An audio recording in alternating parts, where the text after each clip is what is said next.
I'm hustling, every day I'm hustling, every day I'm hustling, every day. Hey, what's up, guys? Welcome to another episode of Youngnaires. And if you're a youngin and you're struggling, it's time to get to hustling, okay? And y'all already know who I is. I am Nadia Hope. I'm 21 years old, and seat's a little bit empty. I know it's a little bit different of a setting.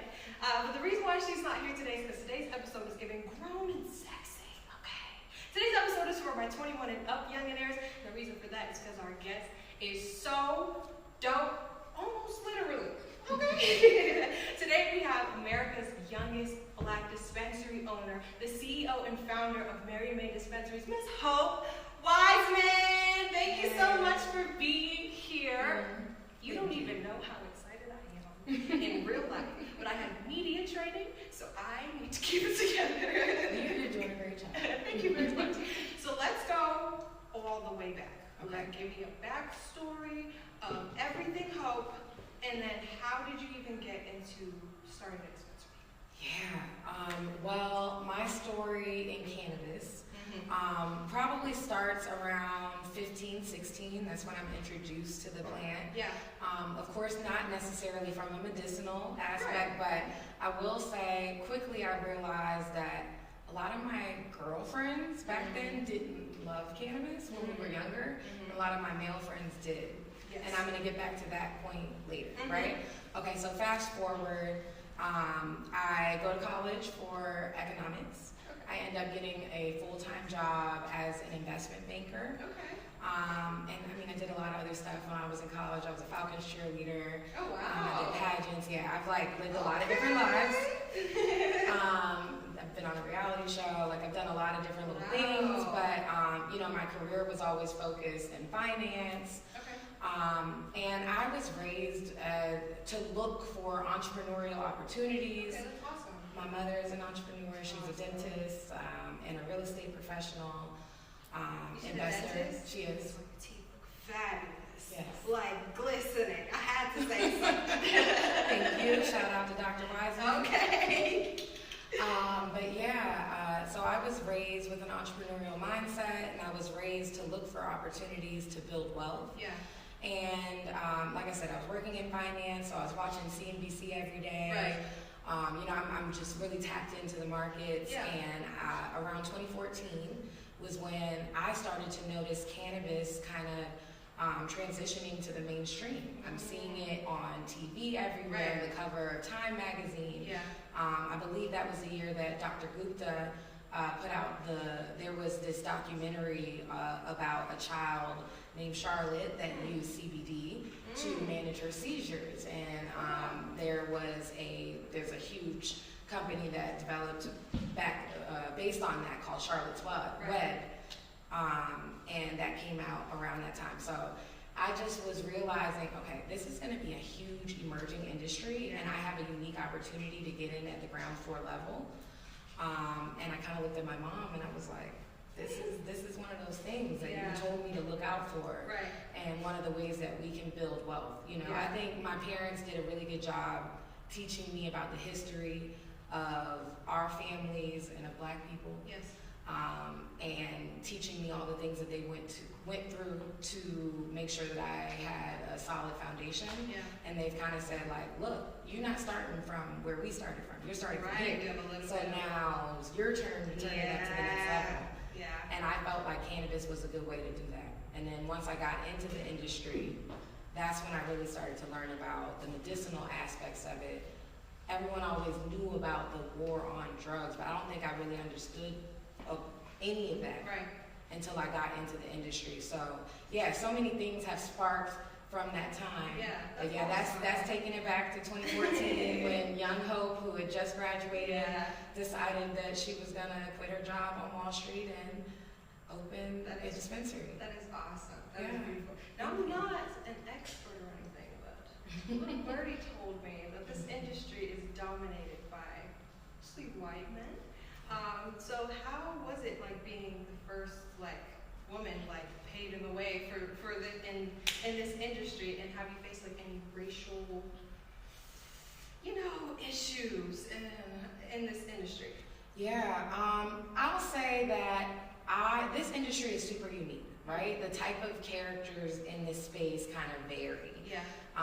You have kind of the finance side, people, really corporate side that see the financial opportunity, right? That wanted to get into the industry, politically connected, because the industry is really driven by politics. Yeah. And then you have the other side of the industry that's like the culture, the side, what we like to call legacy. We don't call it like the black market or anything like that. It's not bad. Yeah. And we don't associate black with bad. Exactly. So the legacy market, you have that side of it, and the people who really love the culture, who really love the plant. Yeah. You know, that can range from like hippies to like Right. whole hood, gangster side. You know, like pick your poison. So there's so many different types of people that are now transitioning to the legal industry, and I feel like as a woman, as a black woman, a young black woman, in an industry that's highly regulated, is extremely sophisticated on the business side because of these regulations. I'm typically in rooms with all white men, typically not around people that look like me. Yeah. I have experienced a little bit of, I won't say like barriers like pushing me away because of my race that's any different than systemic racism that exists in our society, period. Exactly, but yes. You know, like less than 1% of VC funding went to black women founders. Yeah. And that's in every industry. Yeah. So imagine in my industry, it's probably a 0.0002% goes to. I actually don't know any black women founders in cannabis that have ever received VC funding, and if so, it's very little. Yeah. It's not much. So yeah. We gotta go through it regardless. It's sad, but it's okay. Do people ever like judge you or make you feel like less professional and like being a businesswoman because you deal with cannabis? You know, I'm not sure if people do that because I don't entertain it. Period. That's the answer I was looking for. I have no idea. That's the answer I was looking for. So why do you think there's such a bad stigma around weed or cannabis? I mean, there was like a literal whole political campaign directed at demonizing cannabis, you know? Reagan era, that's what that was. The reefer madness, all this stuff, you know, smoking weed makes black men rape white women. All types of stuff. And weed targeted hippies and black and brown people. Yeah. You know, so at the end of the day, and mass incarceration, the private prison system, like this stuff is like really deep rooted into America's entire history. And I think that's why, you know, I talk about cannabis legalization right now to the end of cannabis prohibition is really like American history. Because this is a huge part of racism. Like prohibition was made up. Cannabis was in medicine way before we even tried to think about it, you know? So now that we are reimagining the plant and actually looking at it for the healing properties that it has, and taking the proper steps to actually study it. You know, President Biden actually passed legislation to allow for research, so hopefully we'll get more actual true research that we have anecdotal research, but we need you know, medicinal studies to prove our points and move forward. But you know, cannabis challenges a lot of other industries, so we gotta let's just think about it, you know, like if cannabis was legal, are people going to be using as many prescription drugs? We've seen uses of hemp vary, like hundreds of uses for hemp, including hempcrete. I mean, CBD is one thing, which if you want to talk about it, we can, but we don't have to. But you know, industrial hemp can be used for so many things: clothes, plastic, I've seen that. homes, hempcrete. Making shirts out of. Okay, I'll You wear know, it. all types of stuff. So yeah, cannabis is a disruptor. That's why it was made illegal. That's why there's a stigma. And you know, right now, that's something that I really try and do to eradicate the stigma. I'm open about what I do and who I am. I love it. And my mom is right next to me, that helps so much, you know, to see that my mother embraced my idea. My mom does not smoke. Yeah, I was just about to ask, like, how was it coming to your mom? Like, well, I'm going to do everything cannabis. Let's roll with it. Like, how did that go? How was that conversation? It was a great conversation. Really? So me and my mom, that's my best friend. That's so amazing. That's my best friend. That's my best friend back there. You know, isn't that, that's how it's supposed to be. Yeah. But yeah, she's always embraced all my ideas, and she raised me to be free thinking. Yeah. So, you know, when I came to her, and this is another thing, her and my dad, like me growing up, I always had to present for things that I wanted. You know, I had to make it make sense. That's a cute idea. Yeah. So like, I remember getting the cell phone, like I had to like put together a presentation on why I deserved and like why it made sense. You know, so I'm used to doing that. Grew up also doing pageants where I'm always like being interviewed, going back and forth. So yeah, like with my mom, it was like, hey, you know, I have like it was like I made a presentation to her. And you know, I was like, this is the thing. Yeah. And she was like, yeah, like let's do it. And I'm also, she's a healthcare practitioner. Yeah. And she was open to, you know, she knew that this was a plant that could heal. Yeah. Yeah. So that's beautiful. Now, on a kind of more, a little bit deeper, darker note, there are a lot of people who are in jail for a really, really, really long time for stuff that you're able to do right now. How do we change that? Yeah. How do we change that? Well, you know, I feel like that's at this point in the industry, maybe not earlier on in the industry, but at this point in the industry, it's a known fact. Every state that's coming on, that's legalizing, is taking measures to address that. Yeah. So last year we saw President Biden call for, you know, he announced a pardon for all federal possession charges, which, you know, there's nobody federally in prison for possession. But what it did was he also called for state governors to do the same. Now, that is bigger impact. And pretty much that just set like that precedent on, like this is the tone that we need to be taking. Yeah. So as states legalize, most of them are prioritizing some type of criminal justice reform. Most of the time there's some form of like decriminalization. And like they expunge records, pardon, you know, so it's happening slowly but surely.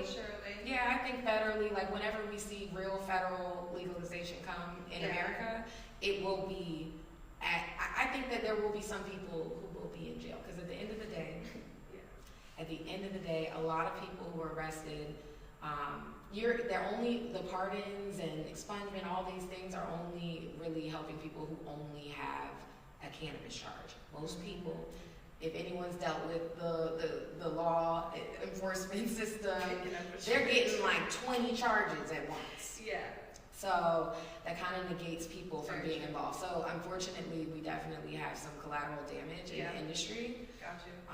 But it's a focus now, Yeah. and it is being addressed to hopefully, what I believe, the best of the country's ability, while still maintaining some type of system. Right. You know, I guess they can't just let everybody out. You know, why can't they? I guess they can. So, since being in the cannabis industry, what's been your biggest accomplishment? Like, what is that thing that's like, man, I really did that? Wow. You know, I have a hard time celebrating myself. Do you? I Are you do. one of those people? I am. I'm one of those people too. I am. I'm always looking for the next thing. Like, Always. where's the next goal? I never stop, and I'm like, oh, when? You know, like that's just never me. And I harp on like things that I want that I don't accomplish. Well, give yourself your flowers. I know. Give yourself your flowers. So what have you done? That's like, you know what? These other girls is not doing this out here. Well, you know what I'm really most proud of? Creating jobs for people. That's awesome. You know, like I really have created. I have people that have been able to build from what I've built. Yes. And that makes me excited to grow into more. Yeah. I love to inspire others. So hearing my friend Tahir Johnson, right? He's about to open a dispensary in New Jersey. Yeah. And Tahir I was actually quoted in an article that he was just in. He was like, the reason he got into the industry because of me. Aww. And because he read a story about me being an investment banker and transitioning into cannabis, and he was in finance, and he was like, oh, I could do that too. Right. So I am most proud of that. I'm proud of being that representation, that other Black people can look and see like, oh, like I'm young, I'm Black, I might not have resources or, you know, all these things, but like if I have the heart for it, I can do it, because that was me. Yeah, that's beautiful. I love that.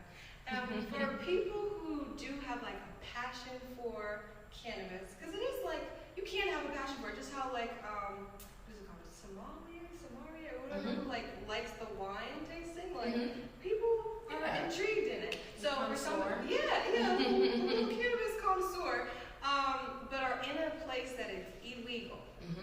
What advice would you tell them? Would you just tell them, give it up, how to figure out something to do, you gotta move, like... I mean, are you talking about for consumption or because they want to own a business? Own a business. Yeah, you know, I say, so every place where it's not legal, most states at this point have some type of cannabis legalization, whether it's medical, adult use, decrim, you know, so there's some type of cannabis market.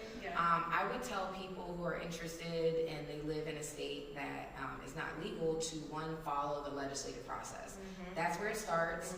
And honestly, it's better to be involved early. You can influence the legislation, you can be a part of the conversation, and you can help to develop the industry that you want to see in your state. And I think that this is also best because, I mean, imagine if you spent 3 or 4 years lobbying and fighting for an equitable law in your state, and then you were able to participate in the program. I mean, I feel like that is really the ultimate dream of an entrepreneur, to be able to go through that. So, and I think people don't get it. Like, in your state right now, the cannabis laws that come out, like, these laws are not changing. You know, so you're really developing a part of history. So I love being a part of the industry kind of at this ground floor level. That's beautiful.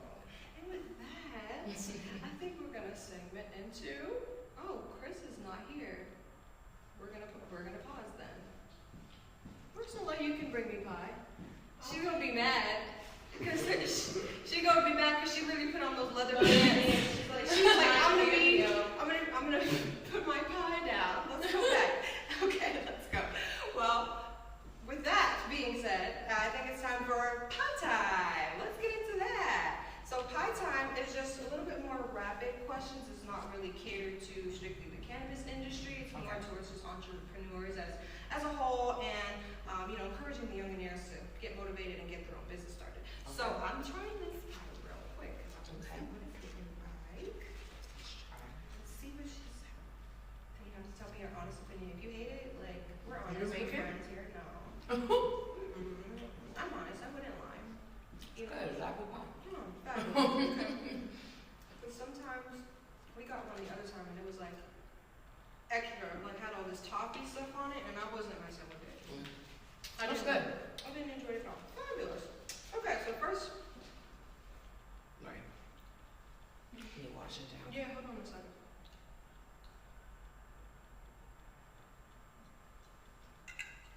Wonderful. So, what are your success habits, and what qualities do you have that contributed to your massive success? Success habits. I am relentless in my pursuit. I pick what I want to do and I go after it. Habits. I mean, rinse and repeat of that. And I, you know, remember when I said earlier I don't like, you know, celebrate myself that often? Unfortunately, it's a part of your process. Yeah. Because you don't get it makes content. me, I'm like always like on hungry. go. Yes, that's the word I was looking for. Always hungry. Yeah, I'm hungry. Have you listened to any like podcasts or read any books that you would like say that like really helped you in your entrepreneurial journey? It's or funny. I feel like everybody is like super into podcasts and stuff. I mean, yeah. And I'm not as much of a podcast person. I've gotten really into like, as far as books, like lately I've been really focusing on like get my relationship with God, honestly. Yes. Okay. So I've been like reading a lot of books about like mindfulness, about God and prayer journals, things like that. So yeah, I'm reading a book right now. It's a 40-day prayer book called Draw the Circle. So yeah, people should try that out.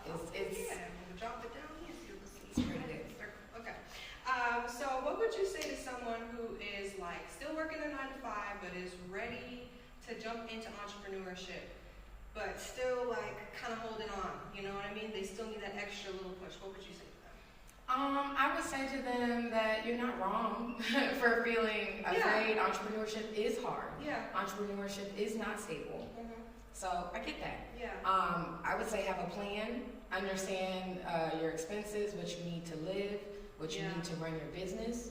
And if you're not making that on the side before your job is over, I wouldn't suggest that. Or I would suggest that you've saved at least 6 months or so worth of your expenses before you jump. And if you do that and you're not making the money you need, and then you take the jump, you better be. You gotta make it happen. Swim. Yeah, that's sink or swim. Yeah, you better and if swim. you fail, you better go get your job back. Go get your job. So, no, you're saying you're not celebrating your success, but we have to have some type of end goal, just a little bit. So, what does success look like to you? When does Hope sit back and be like, all right, I'm done. I think success is going to look like for me having a beautiful family one day. Yes. And I love the relationship I have with my mother. And sometimes, like, I look at the way she looks at me and she's just so proud. Aww. I cannot wait to look at my children and see the beautiful things that they create for this world. Cute. So I feel like that's when I will feel like I did it. Yeah. Okay. I love that. Yeah. I love that. And this last question, very important question. What is your go-to munchie snack? That's funny. You know what? I will sit there and eat like a whole thing of watermelon or like strawberries. You're a fruit person too? I love fruit. Okay, I thought I was crazy. I love fruit. That's why people are like, no, I can't eat that. I could like sit there. I could eat fruit. Like I could eat honeydew melon, watermelon, pineapples. All that. I can't eat a lot of pineapples at once because then it's too acid. Yeah, it's too much. But Too acid. It's yeah, so good. it's very good. That's so yeah, fun. so I sit there. I'll eat fruit or sunflower seeds. I know that's what it is. Sunflower seeds. I know, and I like original too. What? No, I know. Look, my brother calls me ghetto. You be spitting them out in a cup. Okay, that's classy. That's classy. Look, it's not classy at all, girl. But I'm telling you the truth. Y'all getting to know the real me. Uncut and raw. But thank you so much for being here. Your energy was everything. But before we close out, just let the people know where to find you, and then leave them with a mic drop. Leave them with a little bit of motivation. Ooh, okay, so you can find me on Instagram at I am Hope So Dope. I just dropped a newsletter on cannabis. It's called Cannabis. It's super dope. Just go check it out. Again, I am Hope So Dope. You can find my store, Marion Maine, marionmaine.com. And I'd say to anyone that's interested in the cannabis industry, there's so much opportunity. There's so many things that you can do. Whatever you're currently doing in your current industry, likely those skills are transferable to cannabis. You don't have to own a dispensary or grow or anything of the sort to be in the industry. You can do anything. You could be a lawyer, you can be a marketer, you could be a real estate professional. You can offer consulting services. There are just so many different things that you could do. You could do packaging and labeling, logistics management, tech. I mean, I could keep going. So there's just so much opportunity. The industry is nowhere near what it's going to be, and we're going to go through a lot of ups and downs. Like change is the only constant in cannabis.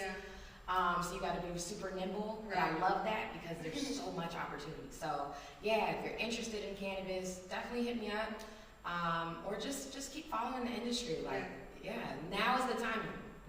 But y'all heard her here first on Youngnaires. And if you're a youngin and you're struggling, it's time to get to hustling. We'll see you guys on another episode of Youngnaires. Bye. And we're out.